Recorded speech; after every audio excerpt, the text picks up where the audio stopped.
Thank you so much, everyone, for joining. I really appreciate it. Welcome, everyone, to the Phishing Net presented by Phin Security.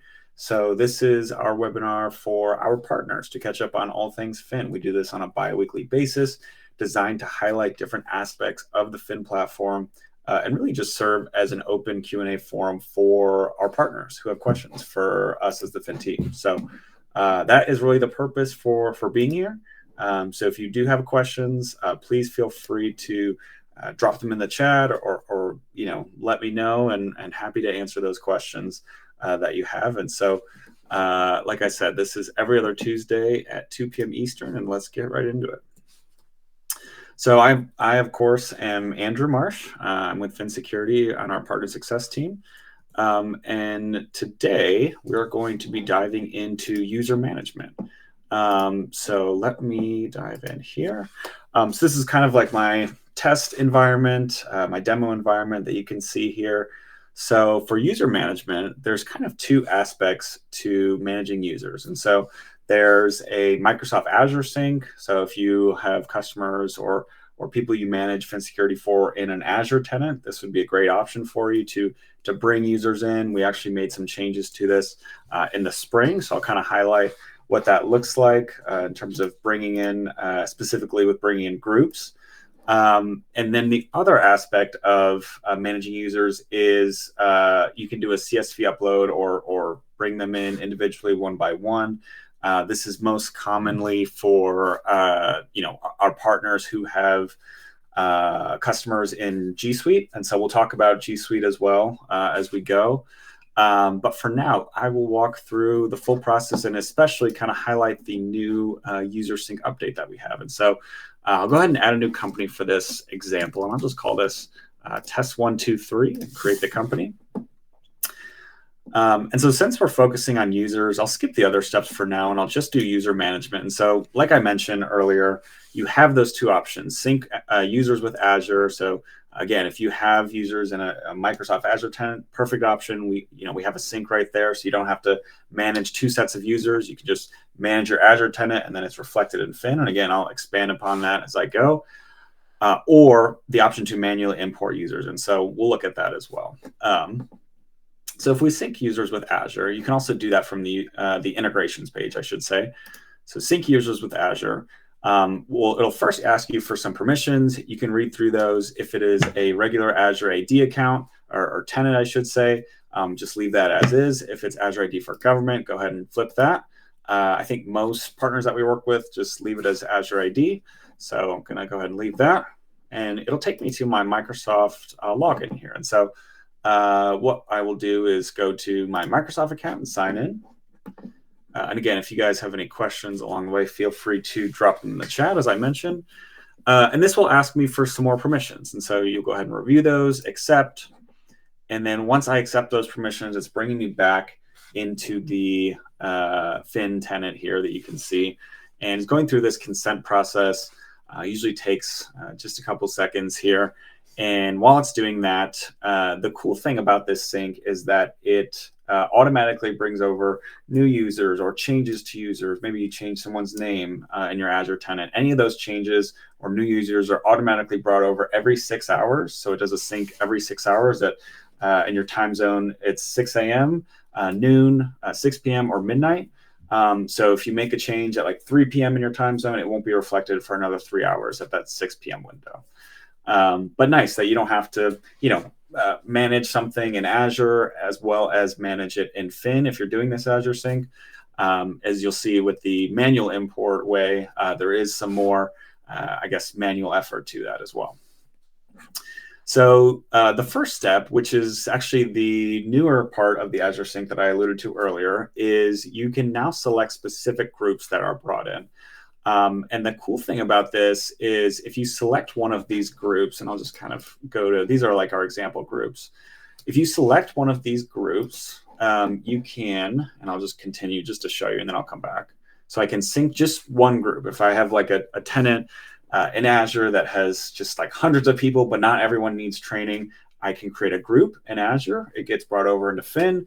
I select that group, and then I can actually just, that's the only thing I can sync. So everyone in that group will be brought over, and that's it. And I can assign that to different campaigns specifically, but only the people in this taco group that I'm bringing over are going to be the ones that are coming into Phin. So, you can make it nice and easy. We've gotten the feedback in the past that people, our partners who have hundreds and hundreds of users, 700, 800 users and one tenant, but only maybe like 200 or 300 need training. They don't want to go ahead and sleep like, the other 500 or whatever it is that don't need the training. This is the way to avoid that. You make a group in Azure, you can bring it over, only upload that one and go from there. So for this, again, I'll just show you and then I'll come back. I can confirm that I'm just going to sync the one group. So it's going into this staging environment that you'll see for that one group. And like I said, syncs every 6 hours. Okay, so this is the one user that's a part of that taco group that's here as well. And so it's only bringing that one user in, nice and easy. You don't have to sleep hundreds of other users because of that update. And so for demonstration purposes, I'm actually going to go back. And if I wanted to just bring all of them in, I can press skip and it will bring all of them in. And so how groups kind of work is it'll bring in every user in that group, but groups are largely just static in Phin Security. They're not really being used unless they're assigned specifically to a campaign.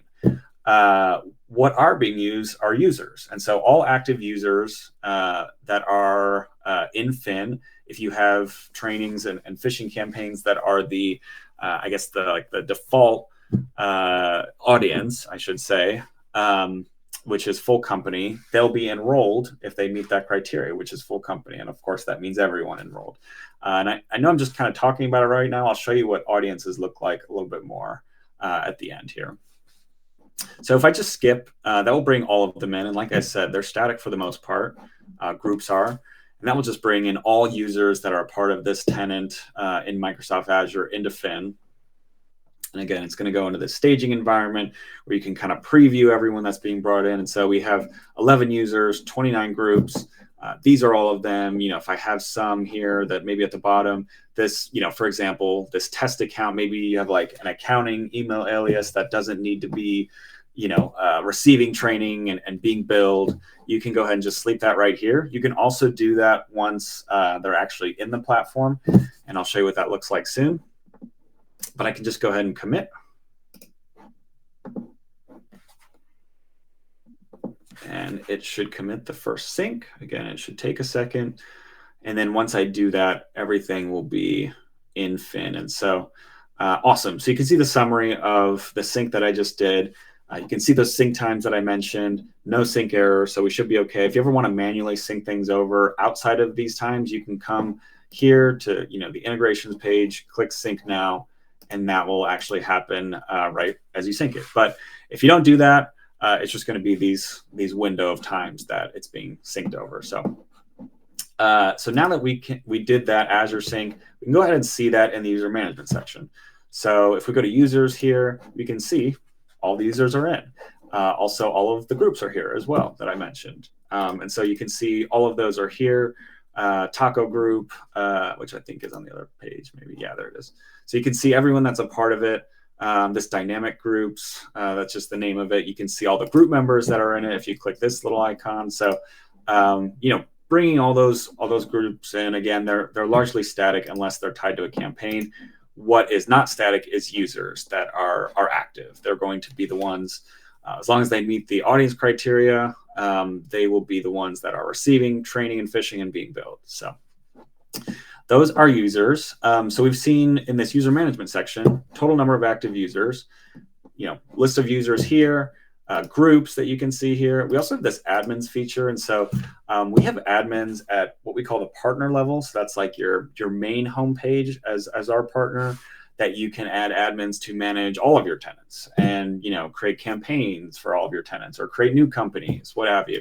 If you add an admin here at the company level under a specific company, which is test 1, 2, 3 in this scenario, you can, add someone's first name, last name, email, and they'll be an admin for just this tenant. Very useful for co-managed admins, co-managed companies, if you have any of those. So a lot of people, some of our partners will use this for, their customers that really want to really get deep on the content. And so they can be added here and they have access to everything in this tenant, and they can see our entire library and kind of go through all of this, preview it themselves. It's a much easier way to have them go through content rather than like send it to them. So that is one use case there. And then you have these 4 features, and I kind of alluded to this earlier. You have the option to sleep any users that are already in Phin, and you don't have to go back to the syncing process to do that. And so all I would do is this bed icon. I say, oh, actually, I want to wake Dan up. You use the sunshine icon.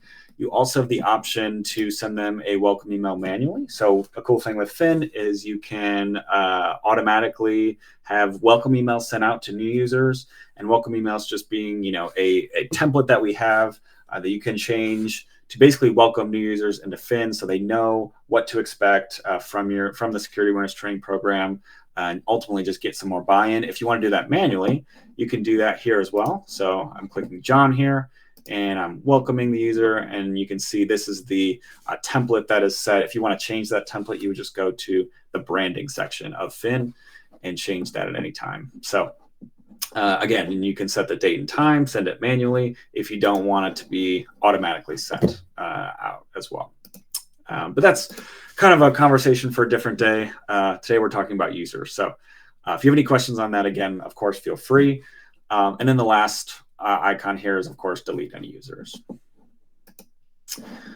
All right, awesome. I don't see anything in the chat, so I'm just going to keep going with user management.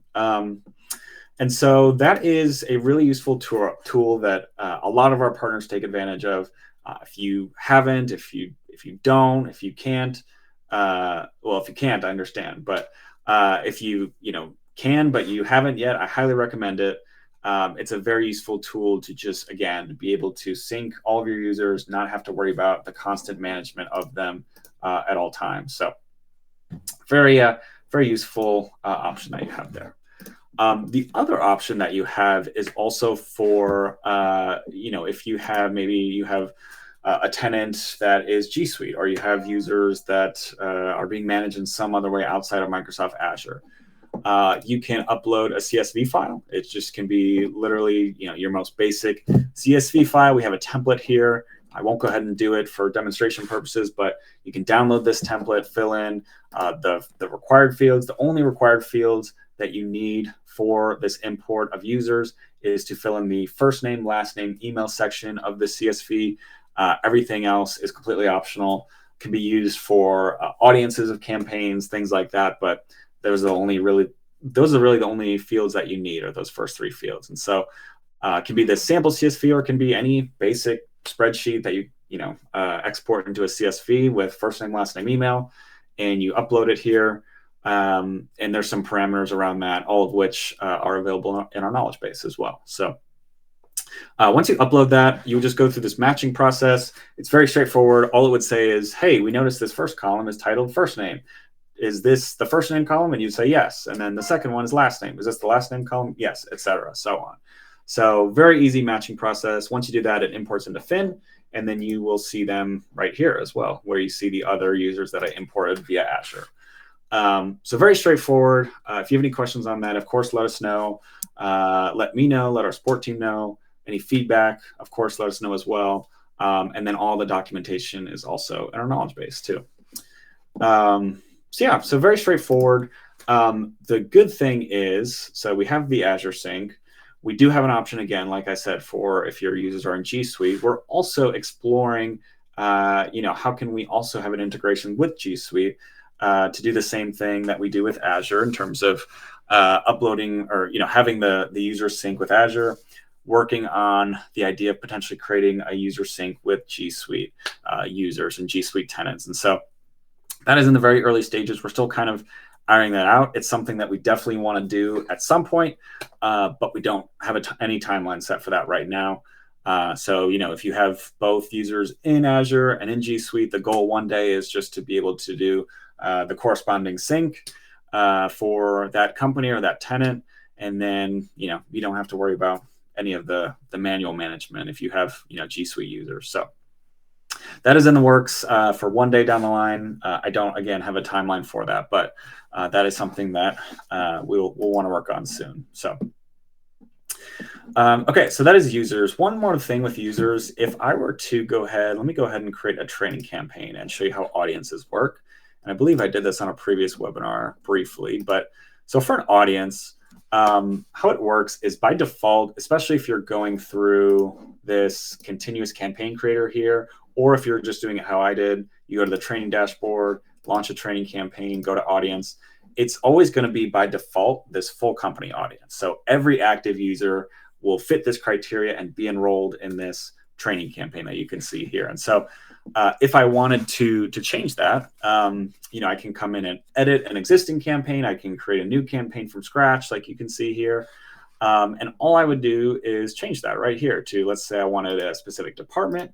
If you have users that have the department field populated in their like user profile. So if I go to Janelle here, view user, all these optional fields, if they're populated in Microsoft Azure, if you're syncing your users, or if they're populated from the manual upload of the, bringing in users via CSV or manually, like if this department name was populated with something, it would show that, and you can actually do it by departments. You can do audiences by departments. So you have the option to do like a finance only department campaign, or human resources, or whatever, as long as there's matching or any names under that department field, either in Azure or in the user management section of Phin, you can see that as an option.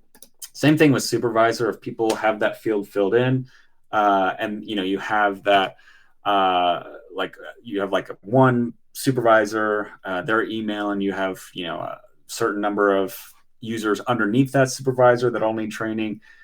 Everyone with that same supervisor and their email will get those trainings as long as this is selected in the audience criteria. And then the last one is the group campaign. And so this is actually going to be a hidden field if you don't sync your users with Azure.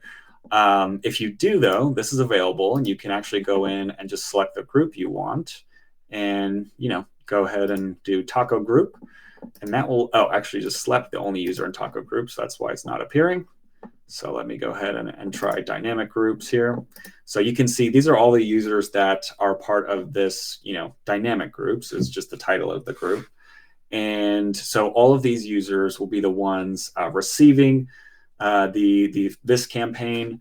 Users that are not in this group that are in Phin will not receive this. So, again, if this was just like 2 users out of 12, those would be the only 2 users getting this. So that's kind of how groups function in Phin, more or less. Again, they're mostly static unless you assign them to a campaign.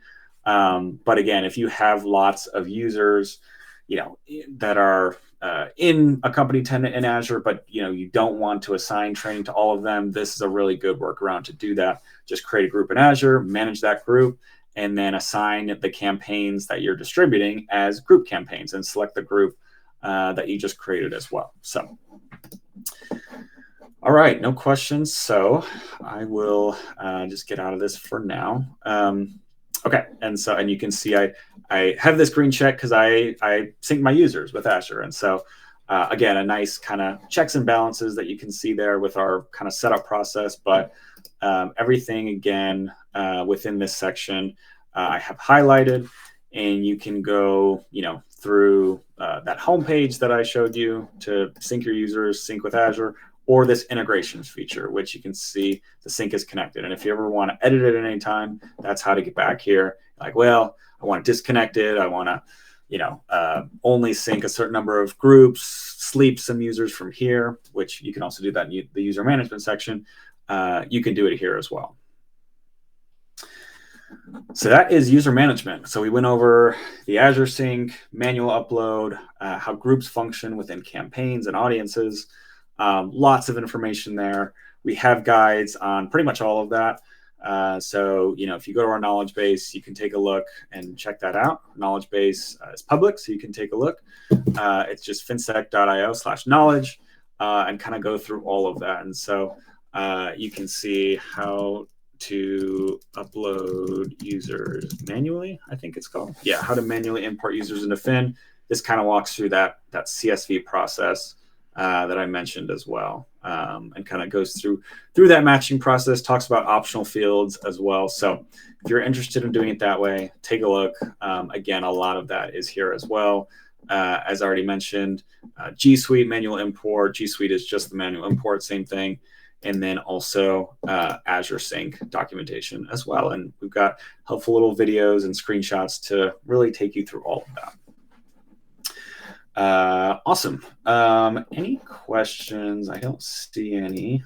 Quiet crowd today. So that is really all I had. And so a lot of times, it's the Azure Sync is the last thing that a lot of people do, simply because they want to create campaigns and schedule them out. And if there's no users, then you can have that be the last thing, and then users won't get those campaigns until you're ready, right? And so you can do it that way. You can also schedule campaigns out to a specific date. So feel free to kind of poke around. You should have an internal account that is yours to not only provide to your team members, but also kind of do testing in if you want to. And again, we're always available for questions, myself, our team, the partner experience team, as well as our support team as well, by submitting a ticket. So feel free to do that, and you can do that right here in the knowledge base as well. Awesome. That is all I had prepared. So I will go ahead and leave it at that. Like I mentioned, we're hoping to have a G Suite integration at some point in the future to make this process easier for both Azure Sync, or Azure tenants, which we already have, and G Suite users, which we do not have yet, but would like to at some point. So again, that is it. Thank you, everyone, for coming. I really appreciate it, and we'll see you next time. Thanks, everyone.